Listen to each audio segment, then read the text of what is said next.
UP सरकार में cabinet मंत्री राकेश सचान आज कानपुर की कोर्ट में आर्म्स एक्ट के तहत होंगे हाजिर। वहीं हाजिर होने के पहले अपने किदवई नगर आवास पर मीडिया से बात करते हुए मंत्री राकेश सचान ने कहा कि मुझे कोर्ट से कोई भी नोटिस नहीं दिया गया है, केवल मीडिया चैनलों में मुझे फरार अपराधी बताया जा रहा है और जो भी न्यायालय का फैसला होगा या एक लोअर कोर्ट का फैसला होगा, हम इसके खिलाफ हाई कोर्ट और सुप्रीम कोर्ट जाने के लिए तैयार हैं। राकेश सचान ने अखिलेश यादव के ट्वीट पर जवाब देते हुए कहा कि उनके ऊपर भी एक चोरी का मामला लगा हुआ था और मेरे ऊपर भी एक चोरी का मामला मीडिया द्वारा लगाया गया है। वह एक पार्टी के राष्ट्रीय अध्यक्ष हैं, उनको देखकर ही ट्वीट करना चाहिए। मंत्री राकेश सचान अपने आवास पर कानपुर कोर्ट के लिए रवाना हुए। न्यायालय में मैं जा रहा हूं और जो भी न्यायालय निर्णय करेगा, जो भी फैसला करेगा वो मान लूंगा। मंत्री जी, कोई आपको कोर्ट की तरफ से आपको कोई नोटिस दिया गया है? मेरे को कोई नोटिस नहीं दिया, आप लोगों ने नोटिस दिया, कुछ पार्टी के लोगों ने नोटिस दिया कि मैं भागा हुआ हूं, इसलिए मैं जा रहा हूं। मेरे को किसी ने बुलाया नहीं, ना कोई नोटिस मिला है ना हमें। लेकिन जो प्रिंट मीडिया में, इलेक्ट्रॉनिक मीडिया में लगातार आप हमें फरार घोषित कर रहे हैं, इसलिए मैं वहाँ कोर्ट जा रहा हूँ। मैनेजर की तरफ से तहरीर दी गई है कोतवाली थाने में, उसके लिए क्या कहेंगे? देखिए, तहरीर जो दी गई है वो जांच का विषय है, वो जांच करें, क्योंकि पूरी कचहरी में सीसीटीवी कैमरे लगे हुए हैं। जो आरोप लगाए गए हैं उससे पता चल जाएगा कि कौन कागज ले गया, कौन साजिश लगती है। राजनीतिक साजिश लगती है आपको, मानते हैं इसको? देखिए, जो बेबुनियाद खबरें चली हैं, ये सब तो राजनीतिक साजिश है। जो भी खबरें चलाई गई हैं, आप लोगों के द्वारा भी बिना मतलब की खबरें चलाई गई कि गिट्टी चोर और इस तरह के जो आरोप लगाए गए, और जिन लोगों ने लगाए उनके ऊपर भी तो आरोप लगे हैं, तो उनको समझना चाहिए ये सही तथ्य क्या है। सर, क्या ऐसा कोई मामला चल रहा है गिट्टी चोरी का? आज तक मेरे ऊपर कभी कोई एफआईआर चोरी की इस तरह की नहीं हुई है। जो भी मेरे ऊपर मुकदमे हैं, विद्यार्थी राजनीतिक के दौरान उनके छात्र संघ के, उनके हितों के संघर्ष में मेरे ऊपर जो भी मुकदमे, वो मुकदमे दायर हुए हैं और वो ही मुकदमे लंबित हैं। उसी में 91 में ये मुकदमा मेरे ऊपर हुआ था, ये भी बेबुनियाद था।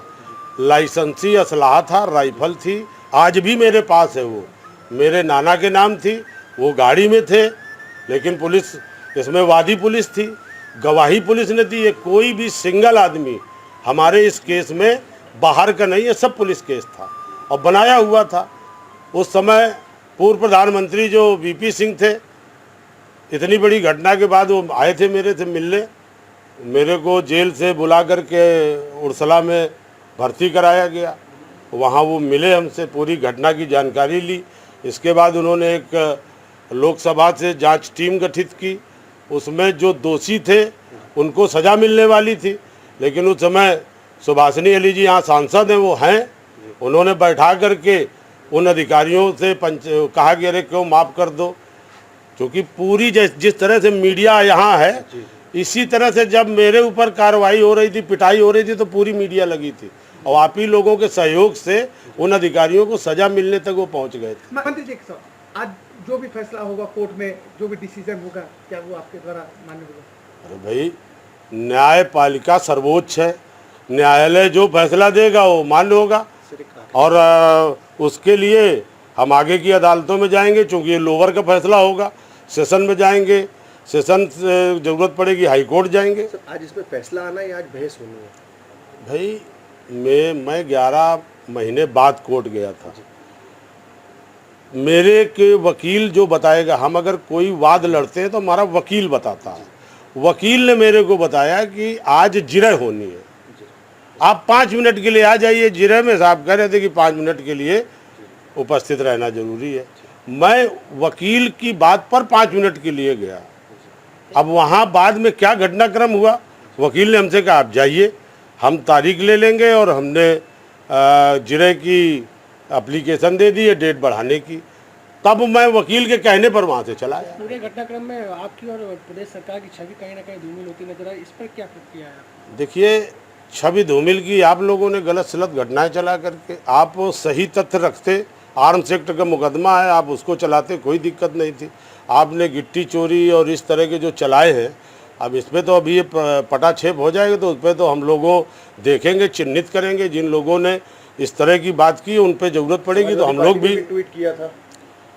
अब ट्वीट किया था और उनको सम्मानित नेता हैं, पार्टी के राष्ट्रीय अध्यक्ष भी हैं, प्रतिपक्ष के नेता हैं, मुख्यमंत्री उत्तर प्रदेश के रहे हैं और उनको तो सही तथ्य जानकारी करके ट्वीट करना चाहिए, क्योंकि उनके ऊपर भी आरोप लगे थे।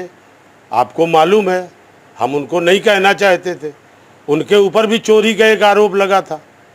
हम पे गिट्टी चोरी का आरोप लगाए थे, उन पर भी चोरी का लगा था, लेकिन मैं उस पर नहीं टिप्पणी करता हूं, क्योंकि उन्होंने जो बात की उनको सही तथ्य जानकारी करके ही बयान देना चाहिए। देश प्रदेश की हर छोटी बड़ी खबर के लिए सब्सक्राइब करें हमारा चैनल RTI News 24 और बेल आइकन दबाना ना भूलें, जिससे हर खबर आप तक पहुंचा सके हम सबसे पहले।